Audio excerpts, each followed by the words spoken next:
Atreya Pass has been removed. PC room version will remain unchanged. Atreya Pass. The rewards were shit anyway.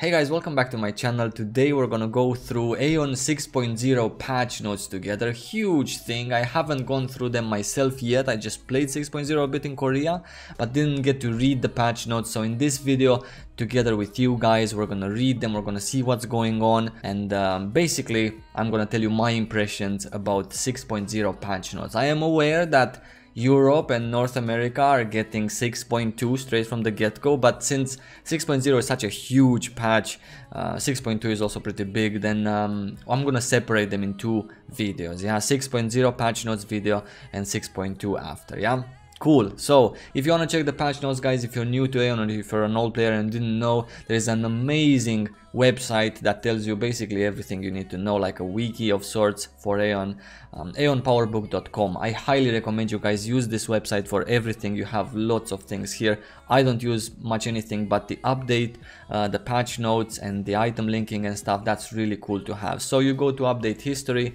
and then you have here all the updates for AION. Yeah, cool. 6.0 refly. Holy shit, guys, this is gonna be huge, game-breaking update. Yeah, now what do we have? We're not gonna watch the video together because you guys already have watched that. We're gonna go through all of these categories individually. Yeah, first let's go to area. Just gonna control right click them. New map, Luck Room. This, guys, you already know, is pretty obvious. There's only one new map added at end game. This is super cool, guys, because it focuses all the end game things and all the PvP and all the PvE and all the daily quests and stuff in one map, which has two bases for Helios, for Asmodians, and for Helios on the left hand side as you look at the map. And everyone is there in that map. The garrisons are there, the fort is there. So really glad that there's only one new map and not more than one, because this is super cool for the community and for the game in general to just condensate everything into one map. Amazing. I really loved when they did that with, for example, Tiamaranta. Yeah, inside Tiamaranta's eye there was this PvP place that you could join at your own will, and it was full of people and everyone was just duking it out. There was a world boss, there was an entrance to a couple of dungeons. So really cool stuff. I love this map as well. I've been through it, I've explored it on the Korean client, and it's actually really good looking as well. Yeah, kinda looks a little bit like Nostra and Estera, but I'm just saying it's pretty nice. It brings back a little bit of flair from Uda's times. Yeah, there's some Jotuns laying around there, there's some different kind of mobs, so a really awesome map. Yeah, Luck Room can be accessed from the main city or with a return scroll. So from Pandemonium or Sanctum you can just teleport to Luck Room. The race occupying the fortress in Luck Room can access Bitter Makarna. Now Bitter Makarna is one of the two endgame PvE group content. Bitter Makarna is a 12-man PvE group content, and then there's another one that's 6-man. Yeah, Makarna, the Bitter version, also drops new gear, red gear, purple gear, etc. So really good stuff to do. It has the same mechanics, only the dungeon itself has been streamlined a lot, and actually all the dungeons in AION have been rethought with the 6.0 update. AION, guys, is no longer a stupidly grindy game where everything in the game needs to be extremely difficult to do, from teleporting to enchanting to using a potion to crafting. More things have been made 2018 style, right? For example, I was talking about Makarna. This Bitter Makarna is now, after you kill a boss and you kill the second boss and you maybe are at the third boss, there's portals, right, that you can use right at the beginning of the dungeon. It just teleports you straight to the boss. You don't have to walk all the way back like we used to do in the previous version of Makarna. Yeah, so I'm just saying a lot of quality of life changes in AION, which actually make the game feel extremely welcoming in terms of doing things and accessing things and stuff like that. So really cool stuff, really good changes in 6.0 in general, but this one is a very nice change. So Let's move on. In Lock Room you can find artifact bosses after capturing a base, quest rewarding players with this and that, whatever they are, it doesn't matter, can be used to purchase equipment and upgrading materials. This is actually indeed true. You can buy enchantment stones, yeah, for example, with these currencies that the daily quests give you. Daily quests are mostly PvE to kill a couple of mobs around the artifacts, etc, etc. Very nice stuff, like we used to have in North and South Catalan, if you guys remember. Kind of the same idea, kill 5 mobs there and so on and so forth. Throughout the Lock Room you can find various bosses with valuable items. This I don't know, I haven't found any, but yeah, it's full of bots in Korea, it's pretty shitty, but anyway. Occasionally you will find roaming Lock Room that drops legendary ultimate items. Maybe this is a boss. Most likely this is a boss. Yeah, so this is a boss that can drop legendary / ultimate items, so might be worth killing, like Sunayaka back in the days. I'm not sure difficulty of this mob, never seen it, cannot tell from the wiki, but anyway. New instance dungeon, Promethean workshop has been added to the Lock Room area. The dungeon can be accessed through an NPC, blah blah blah. Players, level entry time reset entries 6. 6 players, level 80, Wednesday resets at 9. And then you have 4 entries a week. It resets every week on Wednesday. This is pretty nice. Both of these dungeons, the Bitter Macarna and the Promethean workshop, they... Isn't this the boss in the Promethean workshop? Anyway, so these bosses, these dungeons drop actually ultimate, great gear, the red one, legendary also. So yeah, definitely worth doing. You can enter it a PC room instance. We don't care about PC room stuff, that's Korean thing. Instant dungeon, main boss, Mirage Refuge of Opportunity, Reborn, Varsha, Singing Varsha, whatever. All fortresses besides the Divine Fortress and the Lock Room Fortress have disappeared.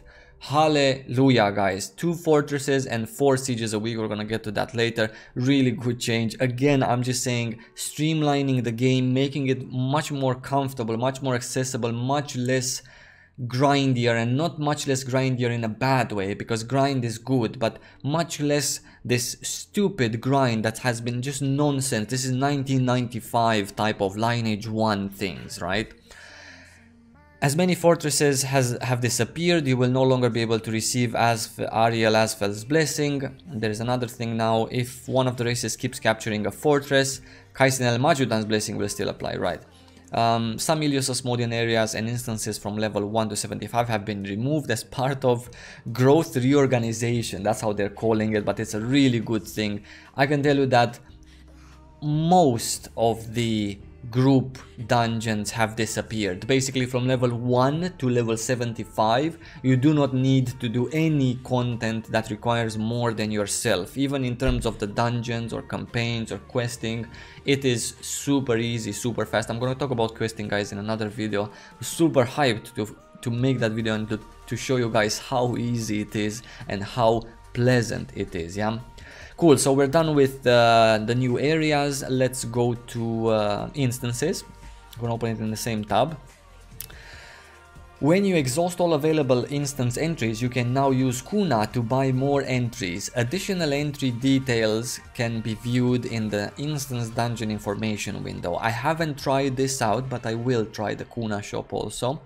I don't know how many more entries you can buy with Kuna, for what dungeons, can you buy for the endgame dungeons, can you buy for the endgame dungeons straight from the get-go, etc, etc. So this needs to be tested, because obviously I wouldn't necessarily call this soft pay to win, but it would be soft pay to win in reality if this would be the case, because you know, Kuna is something that you buy with actual real money, so it's the new thing, it's the new currency.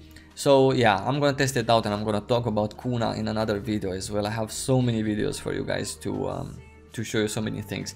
Compensation for the Tower of Challenge has been changed. Never done that, never will. I don't really care. The number of floors has been changed from 40 to 24. I understood from other people that it was kind of boring to do 40 floors, whatever. Not in AION. The time limit applies from the first floor now. Enter the dungeon, open the box next to NPC. I don't care about Tower of Challenge. Why am I even reading these notes? 3. Kuna Cheer dungeon buffs have been added. Now this is again a thing that I like. You know, it's like a love-hate relationship. Basically, whenever you enter a dungeon, whether it's solo or it's with a group, you automatically get a pop-up on your screen asking you to if you want to like improve your stats by spending some kuna. It's basically, it gives you, I think it gives you a 10% boost in all of your stats just solely for that dungeon run. I don't know what to think about this. I always wanted hard PvE content, difficult, challenging, with lots of tactics, mechanics, or at least with lots of people, so it can be hard to achieve. This is what I'm into, but this buff, I don't really see it as necessarily being a problem. The PvE content in 6.0 is not necessarily extremely hard to begin with, so I think having this is okay, especially for the low level dungeon, so I can agree with that. Don't really have much beef with it, just a partial beef, yeah. Number 4, you will now obtain competition points in the Arena of Cooperation. This is pretty cool. I'm going to talk about the changes to PvP and how it feels in another video as well. Arena battlefield schedule has been changed. This is also very, very important change. Again, streamlining the whole game. Arena of Discipline, level 75 plus 10 per week. This is okay, this is normal. Arena of Cooperation, 76 plus 10 per week. One Dredgen, Ashuratal Dredgen, 76, 1 per day. Yeah, this is important. Runatorium, 1 per day. And Neviwin Canyon, which is the, what, 48 versus 48, 96 versus 96, I think it was, 1 per day as well. So if you think about it, you can do a lot of Arena of Cooperation like now, you can do Arena of Discipline like now, but the Dredgens, you know, that's about it. So you can do 1, 2 and 96 or 96 per day. Really good change for the people that cannot play at 1 PM Central European time because we work, right? And which can just do like the evening and the night Dredgen. This is pretty nice, right? Really good stuff. And also the hours, the fact that you can do it 2 separate times in the day for people that have night shifts and day shifts. Really smart things have been agreed upon in terms of the group PvP content, yeah. Number 6, level entrance, number of players and how to proceed has been changed for some instances. Tiamat's hideout, nobody cares. This is a solo thing now, it's part of a campaign also. Makarna, this is again a solo thing, part of a campaign, 1 player. Bitter Makarna, this is 12, endgame dungeon level 80. Garden of Knowledge, nobody cares, 3 players now because it was 3 players before also, Kappa. Holy Tower, level 80. 6 players, and Mirage Refuge level 76, 1 player, yeah. This is all that is for the instance dungeons. Let's go to the Siege. Siege is actually something really important. The way you score contribution points during sieges has been changed. The Battle League and Battle League points have been removed. Individual and Legion contribution determines the fortress ownership. This is really important. The Legion contribution is determined by the overall contribution of all the members. So if you have a Zergi guild that only 3 of you guys are active and you just go to sieges and you want the fort in your name because you're called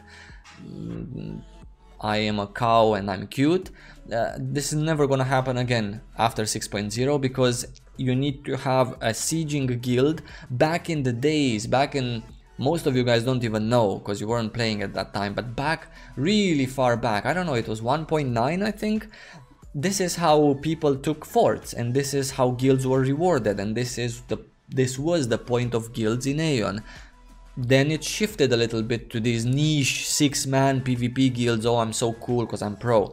But before that, it was like these Zergi guilds that were meant for sieging. There was really good guilds like, I don't know, Prime Wings, there was Paradigma, Nerfast. There was so many good guilds that were just meant for sieging, and they came with like 90, 100, 120 members from the guild to siege. Really good stuff. So now this is really nice. When the siege ends, the fortress ownership switches to the Legion person with the highest contribution, yeah. So if you are 40 man from your random guild that just had the most contribution, right, to the siege, then you get the fort. Fortress rewards are based on your personal contribution. Lockroom Fortress operates on attack-defend basis. The Divine Fortress can only be attacked. Yeah, so in Lockroom, in the endgame map, the new map, you can defend your own fort, which is genius. Thank you whoever thought about this in NCSoft to bring this back because I don't even remember when this was changed in AION, but when the Ballours kept taking them every week, that was the stupidest thing I have ever seen in AION, in the modern AION ever. Because you need to have an option to defend your fort if you're the occupying faction. It's cool to defend it because it keeps you on your toes, it keeps you motivated, not this bullshit that Ilios are going Miren, okay, then I'm going Crotan, oh wait, Asmodians are Kaises, okay, let's go Crotan ourselves. The siege times have been changed as follows, as I told you guys, 4 sieges a week, at 22, I'm not quite sure 22 what time zone, but Monday there's no siege, Tuesday there's Lockroom, Wednesday no siege, Thursday Lockroom, Friday no siege, Saturday Lockroom, and only Sunday it's a Divine siege. Divine, which as I told you before, keeps getting taken over by Ballour, so there is no defending the Divine. So that's okay. I told you I don't agree with that. That's pretty stupid, pretty boring, but whatever, at least the Lockroom fort is as it's supposed to be and as it was in AION for such a long time, yeah? Back in the good old days, every time I read these notes and I remember how it was back in the vanilla AION, really good stuff, really good memories. Number 3, you can move to the Divine Fortress through a portal in the main Lockroom camp. Cool. The corridor will appear for 2 hours every Sunday at 9 PM. Move to the Divine if you have it, or move next to the Divine for the siege, because you know it's also Sunday the siege and Sunday the portal. 21. Actually, yeah, you can move to the Divine Fortress without flying. You can just move to siege it at 9 because the siege is actually at 10. So basically, you don't need to, let's say, go in the abyss, put your Kisk, and then start sieging. Oh, my Kisk got destroyed. You just use this portal in the main Lockroom camp, and then you go through the portal to the Divine Fort, siege it. It's basically like an instanced siege, right? Which is a pretty cool idea, I guess. Inside the Divine Fortress, you will now have to attack the towers instead of talking to them. In the future, whoever destroys the tower will become the Tower Guardian. Not quite sure what that means or if it's important, but it sounds important. Anyway, the ownership of each fortress and artifact has been reset. As in, like when 6.0 comes, all the forts are reset. Pretty standard things. Character. So many changes, guys. I think this is gonna be half an hour. Character abilities have been reorganized to make them easier to understand. Magic attack, yeah, this is giant. How they modified the stats, it's huge. Magic attack and magic boost will now be magic attack. Physical defense has been added, and all magical and physical defenses will now be called magical/physical defense. Magic defense has been added, and magic suppression will now be part of magic defense stat. Yeah, so no more magic suppression. Physical damage has been added. Attack will now be part of the physical damage stat. Yeah. So they've removed some things, they added some things in some other, they added some stats in some other stats, they removed some stats. Again, as I keep saying, just to streamline the content, make it more easier to understand, because after 9 years of AION, nobody really understood what's the actual cap on parry, block, crit, whatever. People guessed and they did lots of tests, but yeah.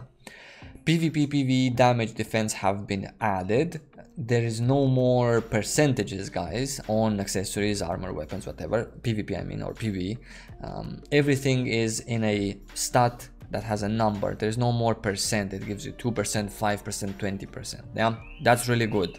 I will talk about why in my PvP video. Basic attributes have been changed according to each profession, and PvE/PvP calculation has been changed. This you will actually feel it on your own skin, that it's actually much more enjoyable to PvP after this change. Newly created characters will now start at a different location. You don't start at the bottom of the first village in Poeta Initial again. You now start right at the entrance of the actual camp, the first camp. Newly, I already read that. The number of deaths and effect of resurrection for all characters have been reset. Huh. I see. I don't know what this means. The number of deaths has been reset. Anyway, Kunamun salvation function has been added. It allows you to resurrect immediately after dying. This costs Kuna. Power shards functions have been removed and all existing power shards have been moved to the inventory. There is a new type of power shard, so don't worry. It doesn't do the same as the current power shard, where sorcerers, I don't know, spirit masters, whatever, bards didn't need power shards. But in any case, the time to move to the selected point on a map has been changed from 10 seconds to 3 seconds. This is in regards to the when you open the map and you click those little winged statues to just immediately teleport to a camp around the map. This is a very good change, just right away. It also has a very low cooldown. The number of Abyss points deducted from a character when it dies, it has been changed. The new returning players will no longer benefit from a drop increasing buff. All of these changes, guys, you have to keep in mind that the rookie servers will disappear. There's not going to be any more rookie servers, and Gameforge is going to do that also. So you have to keep that in mind, yeah, in case you have some romance going on the rookie server with some chick from Barus. The energy of growth has been removed. This is another thing, another buff that has been removed. It was a very, very, very nice pay-to-win shit. Skills. God, every one of these categories, guys, has so many important changes that I'm going to talk about in separate videos, but now we're just breezing through the patch notes, yeah? Skills have been revamped as a whole. Common skills have been changed as follows. Actually, I'm not even going to go through this. These are really important, but there's no point in me reading them. I might as well just talk about more important, bigger changes than specific things.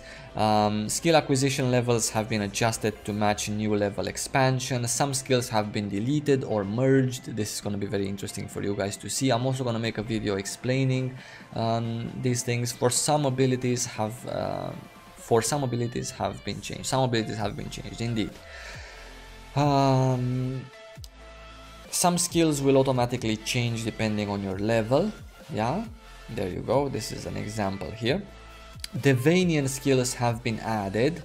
I like this a lot, and I'm gonna talk about it again in another video. I have so many videos to make.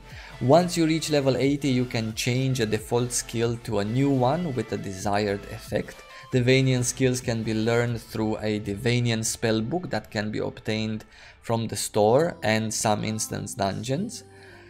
Instance dungeons that have Devanian skills that can drop them: Holy Tower, Narakali, Promethean Workshop. Narakali is, by the way, 6-man now. Promethean Workshop, Bitter Makarna, Runatorium 6v6, Ashunatal Dredgen. Yeah, very simple. You can now register up to 5 skills in the custom skill change. We don't have an example here, but you guys know what I mean, yeah? Moving onwards, system. Almost getting to my favorite part, guys, which is always the etc. tab. Transformation system has been added. Another huge game-changing thing, guys. A very annoying thing, extremely annoying, but I guess it's fine. I guess it's fine because, again, it streamlines the game, but it streamlines it in a very annoying way. I'm gonna talk about it while we read the notes. When transformed, you can use a special appearance and powerful abilities. In order to transform, you must acquire a transformation card from Transformation Contract. All sorts of transformation, guys, all sorts of grades of transformation. The better the grade, which, as you can see, normal, high, ancient, legendary, ultimate, the more things it gives you, the more stats, the more increases, etc, etc, yeah?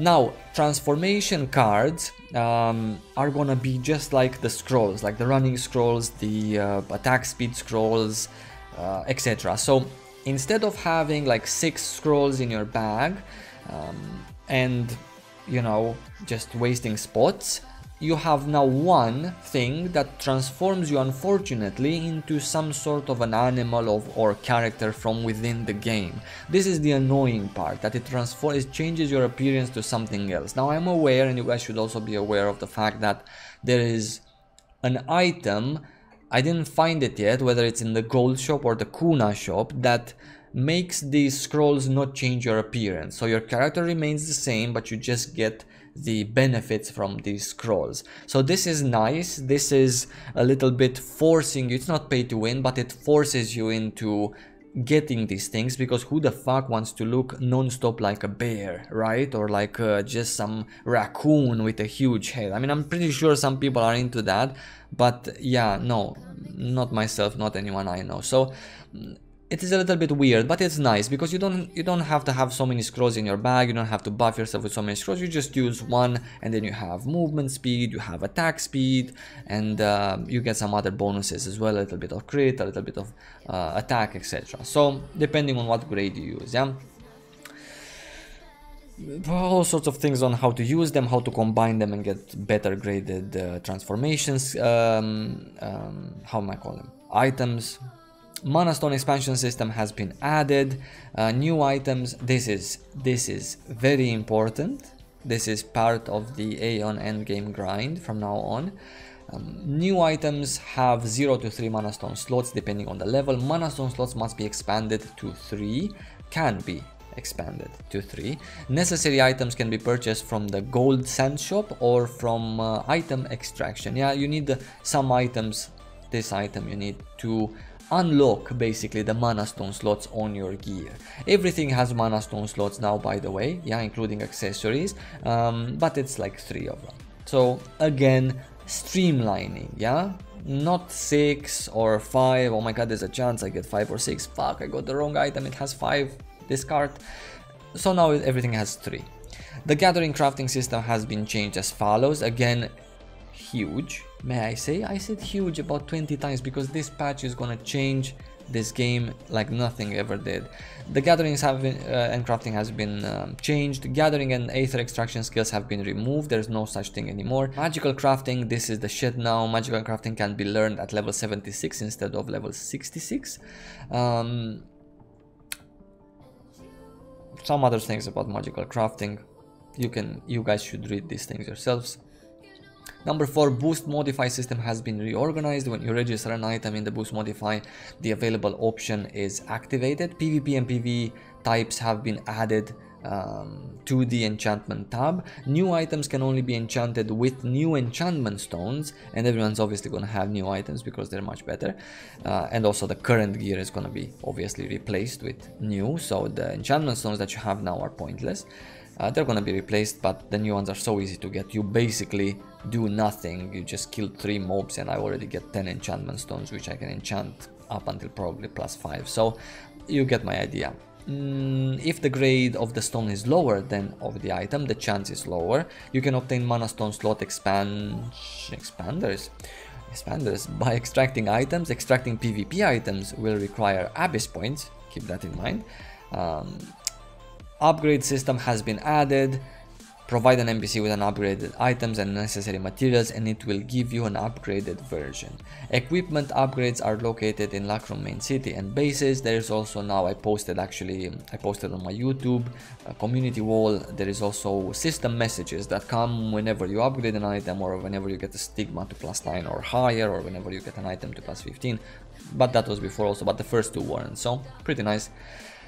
Number 6, systems that can no longer be used have been removed. Monster book removed. It was just there for a little bit. It was completely pointless and it was removed. High Deva systems have been removed. Creativity points and esteemas. Make sure you sell your esteemas because maybe there's someone that doesn't watch my videos and they still think that Estema is the shit or that they should play AION now before 6.0, so sell them. Evolution systems removed. Legion territories have been removed. Magical morphing has been removed. Let's move onward, guys. We have 4 more categories to go. Items. God, I think I'm just gonna skip this one and I'm just gonna, because I'm gonna make videos about every single one of these things because there's so much to talk about all. The gold shop, the Kuna shop, and lots of other things that are changing. Discontinued items can no longer be extracted. This is also important, as in items that you currently have now. This is your Makarna set. Make sure you extract it. Region specific scroll turns into integrated scroll. Dungeon entry scroll turns into selectable dungeon entry scroll. Smart stuff. You can pull out some tricks here if you have the right dungeon entry scrolls, yeah? Kina. This is the last change, really? Kina in the possession of each character has been replaced by gold bars.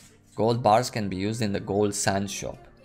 You have to keep in mind that it might happen that Gameforge not only will replace your Kina with gold bars, but some changes to Kina might take place, because if Gameforge wants to cut 1-0, then you're not gonna have 3 billion gold bars, you're gonna have 300 million ones, yeah? I'm not saying that you're gonna get scammed or robbed, because obviously they will adjust your Kina to the prices of the gold shop, but I'm just saying, keep that in mind. UI. I'm not gonna talk about UI. Quest, we never talk about quests, guys, on this channel.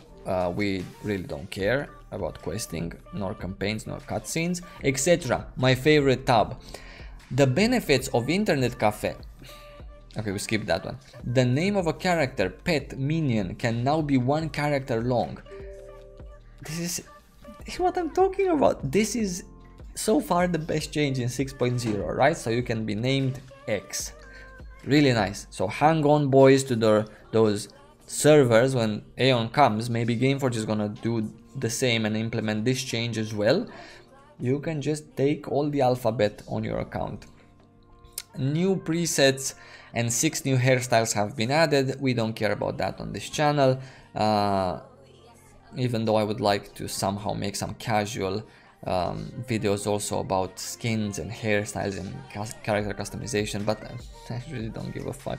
But anyway, this is really good. This is actually something that I'm quite disappointed in. It's good that they added something, but I'm super disappointed that AION has had to go through 5.x, which was trash in the way in which it was implemented. Smart idea, but trash implemented in the actual game within the community.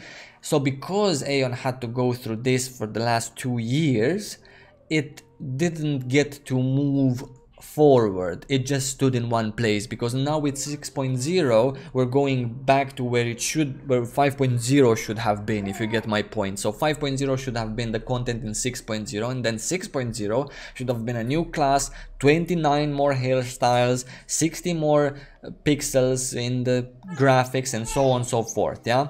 This is what I'm talking about. I'm gonna again talk about this in a separate video. You can only run 1 client from now on. So if this gets to be again in the terms of use added that it's illegal to run more than 1 client, think about it, because I know many of you, Rokibuki, Kumuki, and all sorts of solo dungeons, multi-clienting. You have to keep that in mind. Atreya Pass has been removed. PC room version will remain unchanged. Atreya Pass. The rewards were shit anyway. Legion quests and rewards have been changed. This is again something that I am disappointed in. I like this change. I'm not against this. This is fine. But it's so few because they worked so much on fixing the shit. That's what I'm trying to say. And this should be, legions should be revamped, housing should be revamped, graphics should be improved, hairstyles, customization, these kinds of things we should be working on now. The game should be perfectly balanced, perfectly fair, etc. But anyway, maybe in 6.5, 7.0, yeah? Housing. And that's about it, guys. These are all the 6.0 patch notes. Of course, in Europe and North America, as I said at the beginning, we are gonna get 6.2 straight away. 6.2 is another patch that changes quite a lot of things, fixes more than it changes, yeah, but it's a really good patch, and we're gonna get that straight away, and we're gonna talk about 6.2 because it's really important in my next video, guys. So be sure to check that one out. Let me know in the comments below, what do you think about some of these changes. Actually, tell me, what is your favorite change in 6.0, what we just discussed now in these patch notes. I'm really interested to see what you guys like the most. What's your number one, the most exciting thing that we're gonna get, yeah? Until my next video, guys, as always, I wish you lots of love and see you soon.